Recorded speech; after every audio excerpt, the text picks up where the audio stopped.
Hi, we're here with Dr. Tamara Comeaux. Dr. Comeaux is board certified in OBGYN. She is board certified in anti-aging and regenerative medicine, board certified in integrative cancer care. She is an herbalist and essential oilist and specializes in a lot of things. And she's a big part of our wellness program here at Radiance. Well, speaking of hormones, oftentimes we think of just estrogen with hormone replacement therapy. And as you just mentioned, there's many more. And we know that perimenopausal phase is about a 10-year period when women can still be cycling but start experiencing symptoms such as insomnia and irritability and weight gain and la la la. So talk to us about what types of things you do replace and the different forms. Right. And if you would mention why it's not good to take estrogen by mouth. Right. So I'll start with why it's not good to take estrogen by mouth. When you take a hormone by mouth, it has to go through your digestive system and your liver. And if you ask like 3 people walking down the street, you'll realize you all have very different digestive habits. So if I put a pill in your mouth, you're all going to metabolize it differently because you just have different bodies. It's just how it is. So, and also when it goes through your liver, your liver gets reactive and it starts breaking down. I've just given work to your liver. I'm trying to help your body by giving it less work, but here I've just handed work to the liver. And sometimes that can affect your clotting factors because the drug went through your liver. So I prefer to have people do transdermal estrogen therapy. It can be made in drops that go under your tongue. It can be an injection. It can be a lozenge that goes in your mouth. It could be a pellet. So I prefer to not use your liver for anything if I don't have to. There's a lot of different medications that people take that I will convert into another form just to get, if you're on 10 prescription pills, they're all going through your liver. I will find something that I can take away from your liver. Not just that hormone, just anything, because that's just your body doesn't want to spend all day long processing pills. It does not. It's hard for me to get it to work efficiently when that's the case. So and people say, I just don't want hormones because hormones are dangerous. Well, melatonin is not necessarily dangerous. You need it to sleep.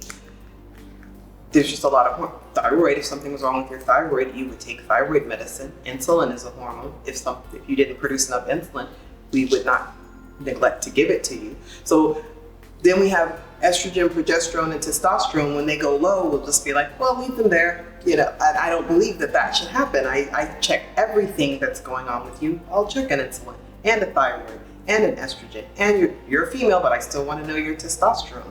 Because if it's 0 and you start saying, I'm tired and I'm gaining weight and I don't want to I want my husband in a different bedroom, then I think, well, it's not on label for women, but do we want to do something to boost that or to address that? So I want to know the whole situation.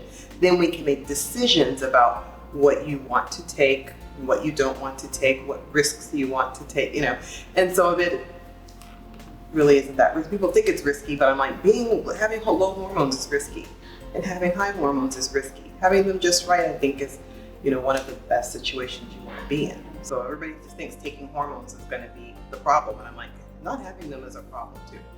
So there's the myth that simply being on estrogen replacement will increase someone's risk of breast cancer. Mm-hmm. Would you address that?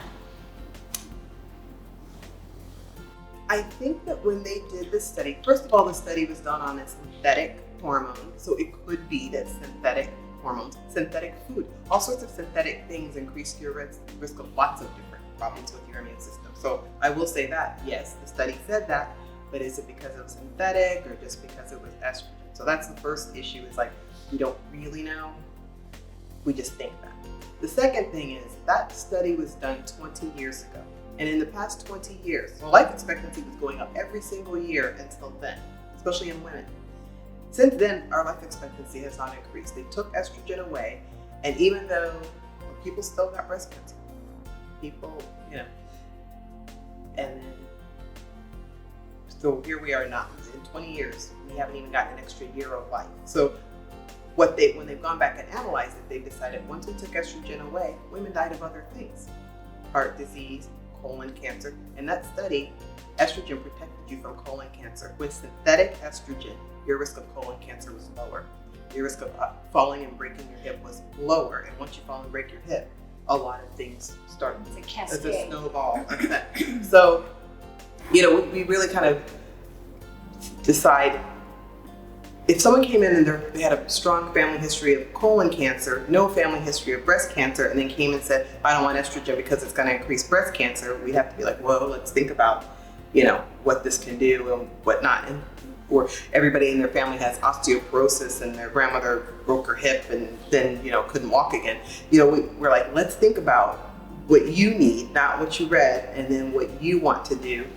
Maybe we'll use another hormone for that particular risk, but we, don't want to just, as a blanket, say no estrogen and, keep moving. Some people might be better off with it, and some people I do avoid estrogen if they really have a lot of different things in their family history or their personal history. Because I have so many other tools. I have herbs, I have essential oils. I'm not married to giving everybody hormones. I have so many different ways to do it. And you didn't mention pellets. Oh, yes. I like pellets. I don't prefer one particular thing. I prefer not to use pills unless just somebody, I have like maybe one or two people who just have to have a pill, but because they want it. Not because they have to, just they're like, no, pill. I'm like, okay, but there's a cream, no. So whatever. I'm like, that's what we'll do. But sometimes in a cream, I can put ingredients that aren't available in a pellet. Pellets are easy because once they're in your body, you don't have to think about it for 4 months. You just come back in 4 months and you've got a whole new situation. And some people just are so busy at work or don't think about taking pills every day, they want a pellet. But in general, I prefer troches and creams, things you do every day, because I can put so many things. If you can't sleep, I can put melatonin in your cream. If there's so many things I can put in your cream and your troches that I cannot put in a pellet.